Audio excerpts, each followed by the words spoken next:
लोगों को भी जगाना पड़ेगा।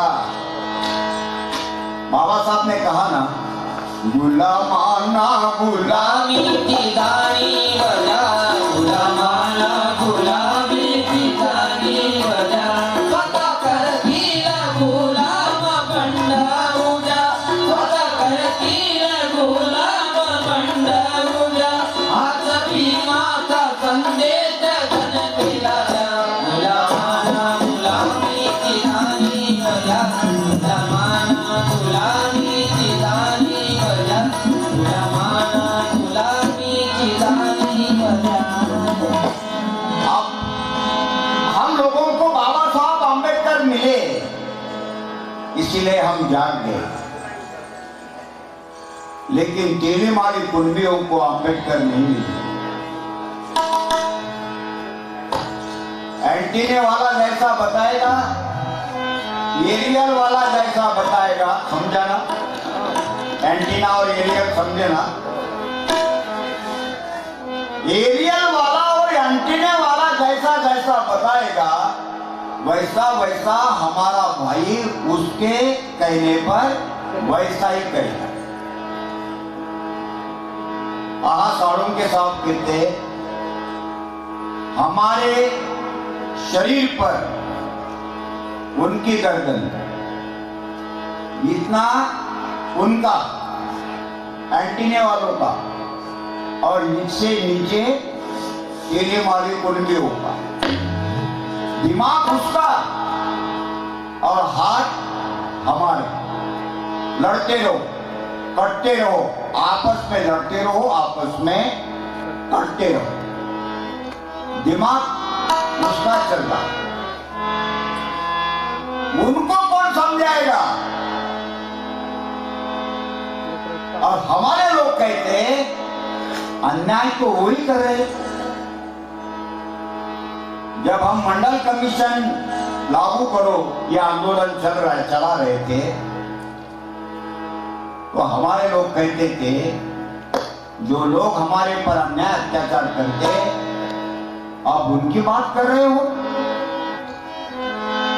आज जमाना बदल गया, आज ये वो जमाना नहीं रहा। बाबा साहब को मानने वाले तेलीमारी कुंबियों में भी आज बड़ी संख्या में। इसका मतलब बहुत उनके समाज में बहुत संख्या है, ये नहीं समझना, अल्पसंख्यक ही है, लेकिन उसमें लोग पैदा हुए। आज आपने कॉमरेड गुरु को सुना? 25 साल पहले कॉमरेड गुरु नहीं थे। ये लोग बौद्ध धर्म को नहीं मानते थे, विरोध नहीं करते थे, लेकिन मानते भी नहीं थे। तो जब बाबा साहब कहते कि मेरा विरोध जो लोग कर रहे हैं उनको जाकर बताओ, और विरोध कौन कर रहा? जिनके लिए मैं कर रहा हूं, लेकिन वो ही मुझे शत्रु मानते, उनको जाकर बताओ। इसको जाकर बताने के लिए कहते बाबा साहब, ओबीसी को बताने के लिए कहते। और बाबा साहब को बहुत दुख होता है। बाबा साहब कहते OBC is the unpaid police of ब्राह्मी। बाबा साहब लखनऊ में कहते कमलापति त्रिपाठी के सामने कि अगर यशटी सिंह चौरसिया जी, आपका समाज अगर हमारे साथ में आता तो ये कमलापति त्रिपाठी यशटी सिंह चौरसिया के बूट की लेस बांधने में भी गौरव महसूस करेगा। इतना फर्क होता। बाबा साहब चाहते थे कि ये समाज एक समय एक साथ अपने साथ में आए। हमारे पेरियार रामास्वामी को बाबा साहब कहते थे कि हम दोनों लोग एक साथ बुद्ध धर्म की दीक्षा लेंगे। आप अगर दीक्षा लेते तो आपके साथ में ओबीसी दीक्षा लेगा और मेरे साथ में मेरा समाज दीक्षा लेगा। लेकिन रामा स्वामी बोले मेरा समाज मेरे साथ में आने वाला नहीं है। तुम्हारा समाज तुम्हारे साथ में इसलिए आएगा क्योंकि वो ज्यादा शोषित है, वो ज्यादा दुखी है और ये ज्यादा दुखी नहीं है, ये बीच में लटके हुए हैं। तुम्हारा समाज एकदम नीचे है, ये नीचे भी नहीं है ऊपर भी नहीं, ये बीच में लटका होने से वो सुरक्षितता महसूस करेगा तो वो मेरे साथ में नहीं आएगा। तो रामा स्वामी बाबा साहब के साथ में नहीं आए, इसका मतलब वो बुद्ध के विरोध में थे ऐसा नहीं है। मैंने कीर्तन इसलिए शुरुआत किया कि ओबीसी में मैं जाऊं, उसका प्रबोधन करूं। हमारे लोग तो तिरस्कार करते हैं, बुद्ध तिरस्कार नहीं पढ़ाते। बुद्ध तो एक ही मंत्र देते हैं, भले वो सर्वांचे सर्वांचे कल्याण हो, भले हो सर्वांचे सर्वांचे कल्याण हो, भले हो सर्वांचे सर्वांचे कल्याण हो, माझे ही भले हो तुमचे ही कल्याण हो, माझे ही भले हो तुमचे ही कल्याण हो, माझे ही भले हो तुमचे ही कल्याण हो, मित्रांचे कल्याण हो शत्रूंचे कल्याण हो, मित्रांचे कल्याण हो शत्रूंचे कल्याण हो, भले हो सर्वांचे सर्वांचे कल्याण हो, भले हो सर्वांचे सर्वांचे कल्याण हो, भले हो सर्वांचे सर्वांचे कल्याण हो। तिरस्कार वो करेंगे तो चलेगा, जिनको समाज बनाना है उन्होंने तिरस्कार करना नहीं, उन्होंने मैत्री करना है। नहीं वेरे न वेरानी सम्मंतित कुदाचनं, अवेरे न च सम्मंति ईश धम्मो सनातनो। वैर से वैर शांत नहीं होता, मैत्री करोगे तो ही वैर शांत होगा। वाढते वैर हो वैराने, वाढते वैर हो वैराने, गडे हो सांगितले खड़े हो सांगितले उधार, खड़े हो सांगितले वाढते वैर हो वैराने, वाढते वैर हो वैराने, गडे हो सांगितले खड़े हो सांगितले उधार, खड़े हो सांगितले। वैर अगर करते तो हमारा कोई ओबीसी का आदमी मित्र नहीं बन सकता, आदिवासी भी मित्र नहीं बन सकता। मई महीने का समय था और हमारे विदर्भ में मई महीना बोले तो अंगार, और दोपहर के 2 बजे के और एक पारधी फैमिली दरवाजे में खड़ी रही, बोली 2 बकेट चाहिए और मेरे आंगन में कुआं था। मैंने बोला काय के लिए चाहिए? बोले पानी पीने के लिए। मैं गया, लोटा लाया, ग्लास लाया और मार्च से ठंडा पानी लेकर उनके सामने रखा कि ये लो। बोले ये नहीं चाहिए। ये क्या चाहिए? 2 बकेट चाहिए। अभी पानी पीना है ना? नहीं, ये अंबेडकर बुद्ध है ना। बोले दीवार पर अंबेडकर बुद्ध की तस्वीर थी और ये तस्वीर देखकर पारसी बोलता है कि तुम्हारे घर का पानी हमको नहीं चलता, हमको इस कुएं का पानी चलता है। क्या तिरस्कार करोगे? क्या तिरस्कार करोगे? मूर्ख एक ढूंढो 1000 मिले। तो ऐसी अगर अवस्था है तो तिरस्कार करने से फायदा नहीं। उसको हमने मैत्री से उनको जीतना है और जीतने के लिए मैंने कीर्तन का माध्यम चुना।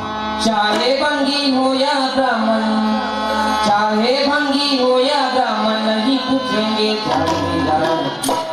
सतगुण के साथी हम तो हैं, सतगुण के साथी हम तो हैं, सतगुण के साथी। चाहे भंगी हो या ब्राह्मण, चाहे भंगी हो या ब्राह्मण, नहीं पूछेंगे जाति जाति, सतगुण के साथी हम तो हैं, सतगुण के साथी हम तो हैं, सतगुण के साथी।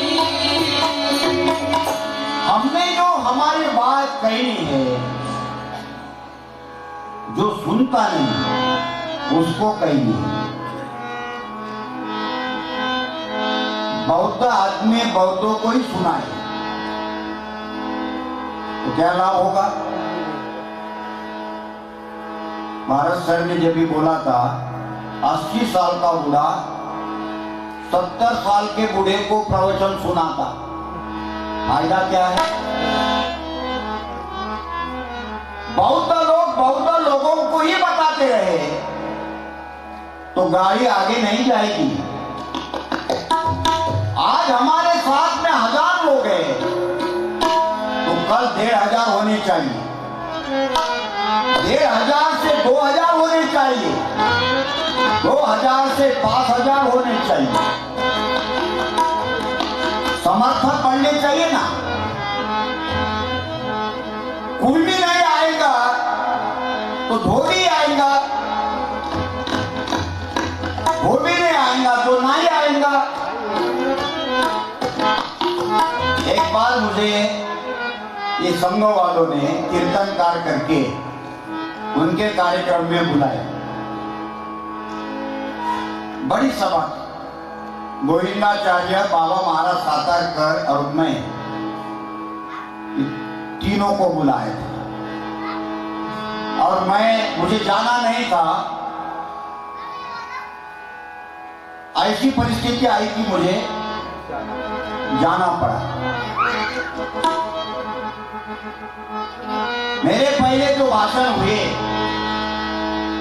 ऐसे ऐसे भाषण हुए कि खून खौलता था और मेरी मैसेज भी मेरे साथ में थी।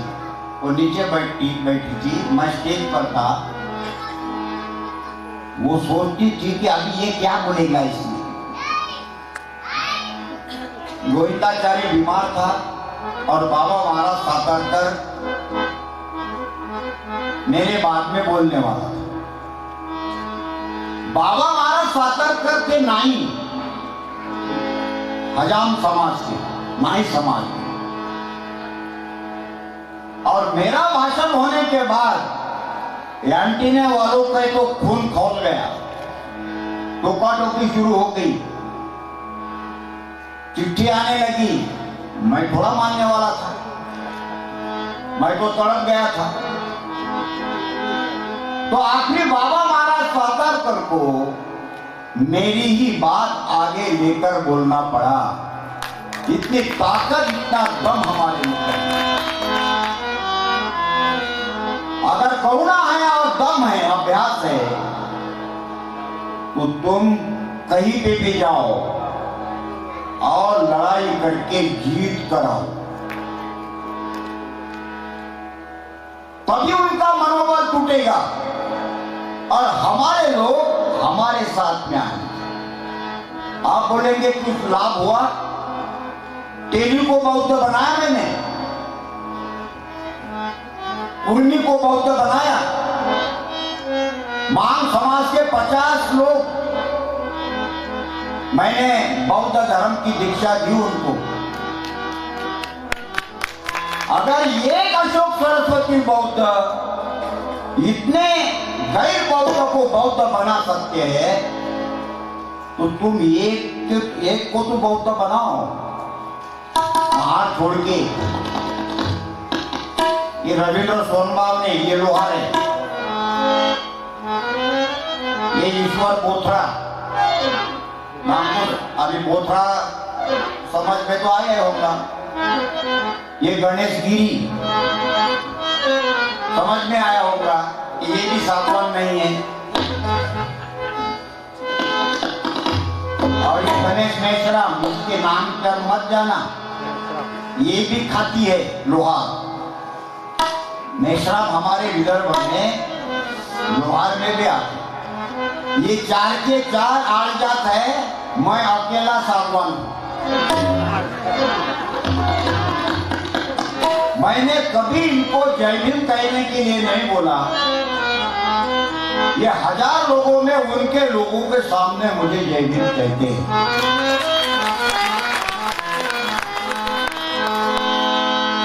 क्योंकि सुनते सुनते उनके समझ में आ गया कि अशोक बाबू जो बता रहे ये अपने हित की बात बता रहे, तभी वो मेरे को साथ देते, नहीं तो ये तो जल्दी बिगाड़ देते।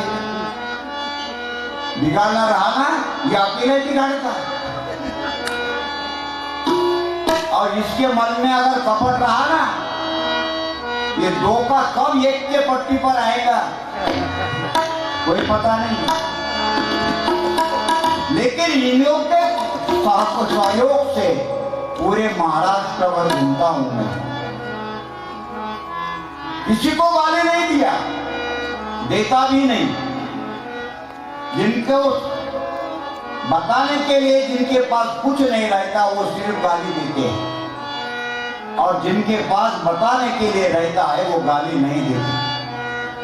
हमारे पास तो भंडार है, तर्क करो और लोगों को तर्क बताओ।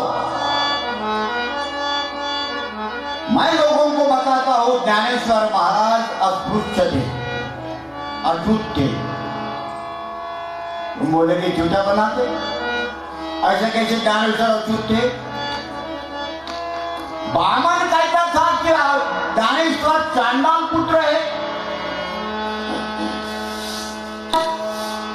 बाबा साहब ने अस्पृश्य कुली कौन, हुए अनटचेबल्स, इसमें क्या बताया कि अनटचेबल्स कोई जाति नहीं थी।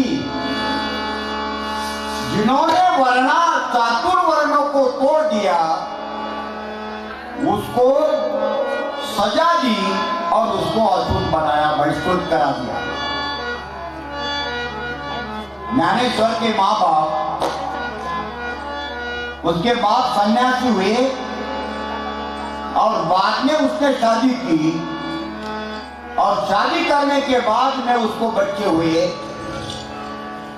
तो गुनाह हो गया, तो ये चांडाल पुत्र हो गए। रुक्मिणी और विठल पंतों को आत्महत्या करनी पड़ी और ये सारे बच्चों को हाल सहने पड़े। तो हमको तर्क करना पड़ेगा कि ज्ञानेश्वर कोई ब्राह्मण नहीं था, ज्ञानेश्वर चांडाल पुत्र था। और इसीलिए वो कहते हैं यज्ञ याग विधि वायाची उपाधि फालतू है, या ऐसा क्यों कहते हैं? इसलिए वो अगर ब्राह्मण रहते तो वो ये बात नहीं कहते। ये तर्क देकर हमको समाज को जगाना पड़ेगा। अगर मैं कव्वाल होता तो कव्वाली में मैं ये नहीं बता सकता था। मंदिर में थोड़ा कव्वाली होती, मुझे तो मंदिर में भी बुलाते। एक बार मुझे हनुमान जयंती के लिए बुलाया, काला मारुति के मंदिर, नहीं वो नहीं है, वो उधर था, उसके लोगों का मोहल्ला था और सब सुनने वाले वो और कीर्तन करने वाला मैं अकेला बुद्ध। अब देखो मैं जो अभी आज जो बोल रहा हूं वही वहां भी बोल रहा था, लेकिन ये दम से प्रहार नहीं करता था। बिल्ली है ना, बिल्ली चूहों को एकदम नहीं पकड़ती है, पकड़ती है छोड़ती है, पकड़ती है छोड़ती है और बाद में उसको दबोचती है। हम क्या करते हैं, एकदम से लट लगाते तो वो हमसे दूर हो जाता। उसको अगर बदलाना है तो तुमको पहले उनके साथ में मैत्री ही करनी पड़ेगी। मैत्री के सिवाय वो तुम्हारी बात को मानने वाला नहीं है। और ये मैत्री करने के लिए कीर्तन ये मेरा माध्यम मैंने सुना और वो सक्सेस हुआ। मैं आखिरी चरण में बुद्ध बताता हूँ तो तब वो लोग बोले अशोक भाऊ ये तो हमने किसको, वो तो हमको कोई बताते ही नहीं, वो भी सिर्फ को बताने वाले कोई नहीं है, अपन है वो बेचारे। सच बताने वाला उसके पास में अभी कोई बचा नहीं है और इसीलिए सबसे ज्यादा हाल उनके है, वो सबसे ज्यादा गुलाम है, सबसे ज्यादा। और इसीलिए हमारा फर्ज है, अम्बेडकरवादियों का फर्ज है, बौद्धों का फर्ज है कि जो पुराने हमारे साथी हैं उनको बुद्ध को बताओ, उनको अम्बेडकर बताओ। बुद्ध के शरण में जाओ,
भगवान बुद्ध तीन रत्न बताते हैं,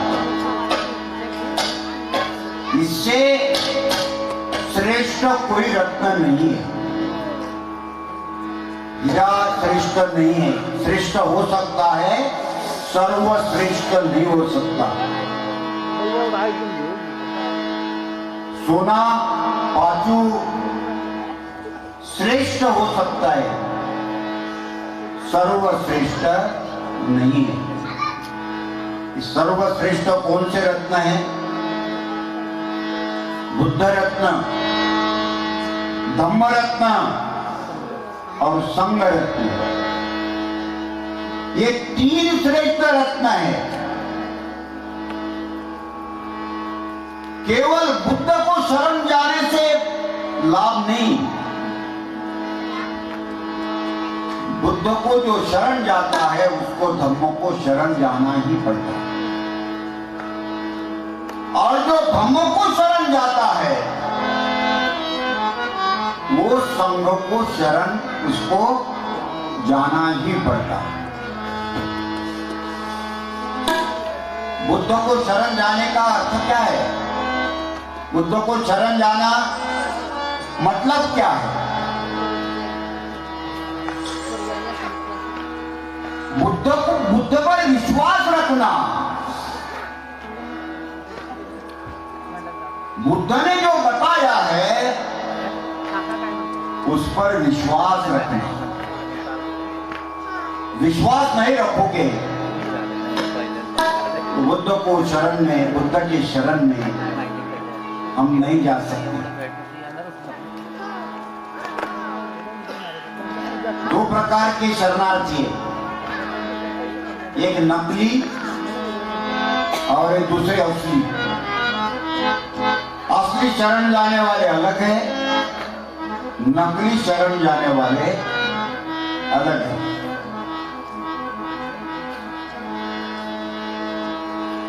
गुरु और शिष्य दोनों घूमते थे और खाना खाते समय शिष्यों को मालूम होता कि मेरे गुरु को क्या पसंद है। उसको प्याज पसंद था। खाना खाते समय वो अक्सर उसका ख्याल रहता था कि प्याज रखा कि नहीं मेरी थाली में, और नहीं रखा तो वो याद कर देता। तो एक बार ये गुरु शिष्य के घर में रुका और शिष्य के घर में रुकने के बाद खाना खाने तो पड़ी गई। तो उसके पहले गुरु का प्रवचन हुआ और वो प्रवचन में जो सुना उसने, गुरु ने क्या किया वो बात अलग, लेकिन इसको सुनाई दिया प्याज खाना हराम है। बोले अब गुरु ने प्याज खाना छोड़ दिया तो अपने को तो प्याज खाना छोड़ना ही पड़ेगा, क्योंकि गुरु ने प्याज खाना छोड़ दिया। थाली परोसी, लेकिन आज गुरु के थाली में प्याज नहीं रखे। वो बोलता, बोले बेटी आज तू कुछ तो भी भूल गई। उसके बीवी को बोल रहा, बोले आज तू कुछ तो भी भूल गई। बोले गुरुदेव नहीं, मैं तो कुछ नहीं भूली। तो वो शिष्य को भी कहता, बोले कुछ तो भी भूल गया ना। बोले गुरुदेव कुछ तो नहीं भूला। अरे बोले बुरा, तेरे को मालूम है ना मुझे प्याज अच्छे लगते हैं। आज कहाँ रखा प्याज? अब वो उसमें दिमाग में गड़बड़ होने लगी कि कल बताया कि प्याज खाना हराम है और आज ये प्याज मांग रहा। बोले प्याज ला, तो प्याज तो लाए और खाना खाने के बाद वो लड़की पूछती है, बोले गुरुदेव एक बात पूछूं? बोले पूछ, क्या बात है? बोले आपने आपके शिष्य को बताया था कि प्याज खाना हराम है और आज आपने प्याज मांगा, ये क्या बात है? बोले बेटी मैंने तो नहीं कहा था ऐसा। तो तुझे किसने कहा? बोले तुम्हारे शिष्य ने। शिष्य वहीं बैठा था। बोले हावरे, बोले मैंने कहा था। बोले गुरुदेव कल के प्रवचन में आपने कहा था ना कि प्याज खाना हराम है। अरे बोले मूर्ख, मैंने कहा था प्याज खाना हराम है और तूने सुना बोले प्याज खाना हराम। लोगों में ये कब भ्रम निर्माण होगा, इसका कोई भरोसा नहीं है। और इसलिए ये सब झमेला खड़ा हो जाता है और जो बनना चाहिए समाज बनना चाहिए, वो समाज नहीं बनता, वो कुछ अलग ही हो। बुद्ध को शरण जाना है, बुद्ध को शरण जाना है, बुद्ध को शरण जाना है, फिर तो अष्टगंध लाना पड़ेगा। लाया अष्टगंध। मेणबत्ती लाना पड़ेगा, लाया मेणबत्ती। अगरबत्ती लाना पड़ेगा, लाई अगरबत्ती। तो मेणबत्ती अगरबत्ती लाई और पंचांग प्रणाम किया, हो गया शरण। इसको शरण जाना नहीं बोलते। बुद्ध को शरण जाना यानी सत्य को शरण जाना। बुद्ध का दूसरा नाम है सत्य। सत्य के सिवाय दूसरा कुछ भी नहीं है। सच काम किया जग में जिसने, उसने प्रभु नाम लिया।